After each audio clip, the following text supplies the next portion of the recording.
ನಮಸ್ಕಾರ. ನಾನು ನಿಮ್ಮ ಪ್ರೀತಿಯ ವಿಶ್ವನಾಥ್ ಆದಿ ಮಾಡುವ ನಮಸ್ಕಾರಗಳು.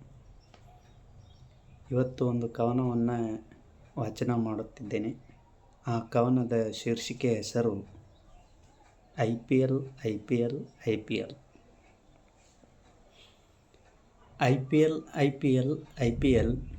ಎಲ್ಲಿ ನೋಡಿದರೂ IPL.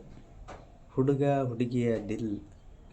ಹುಡುಗಿಯರ ದಿಲ್ ಕುಣಿದು ಹೇಳ್ತಿದೆ IPL. ಬೇಡ ಅಂದರೂ ಕೇಳಲಿಲ್ಲ, ಬೆಟ್ಟಿಂಗ್ ಆಡೋದು ಬಿಡಲಿಲ್ಲ, ರೊಕ್ಕದ ಬೆಲೆ ಗೊತ್ತಾಗಲಿಲ್ಲ, ಭಿಕಾರಿ ಆಗೋವರೆಗೂ ತಿಳಿಲಿಲ್ಲ.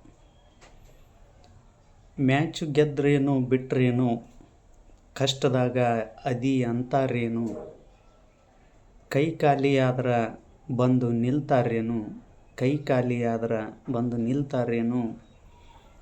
ಹಿಂಗ ಬದುಕಿದ್ರೆ ನಿನ್ನವರ ಪಾಡೇನು. ತಂಡದವರಿಗೆ ಅದು ಉದ್ಯೋಗ, ನೋಡೋರಿಗೆ ಅದು ಮನೋರೋಗ. ಕುಣಿಬೇಕು, ನಗಬೇಕು, ನೋಡುವಾಗ ಖಬರ್ ಇರಬೇಕು ಮೈ ಮೇಲೆ ಆಡುವಾಗ. ದುಡಿದ ರೊಕ್ಕ ಪಣಕ್ಕಿಟ್ಟು, ಆಡಿದ ಜೀವನ ಎಡವಟ್ಟು, ಹೆಂಡತಿ ಮಕ್ಕಳ ಕೈಗೆ ಚಂಬಿಟ್ಟು, ತಿರ್ಬೋಕಿ ಆಗ್ತೀನಿ ಎಲ್ಲ ಕೊಟ್ಟು. ನಮಸ್ಕಾರ.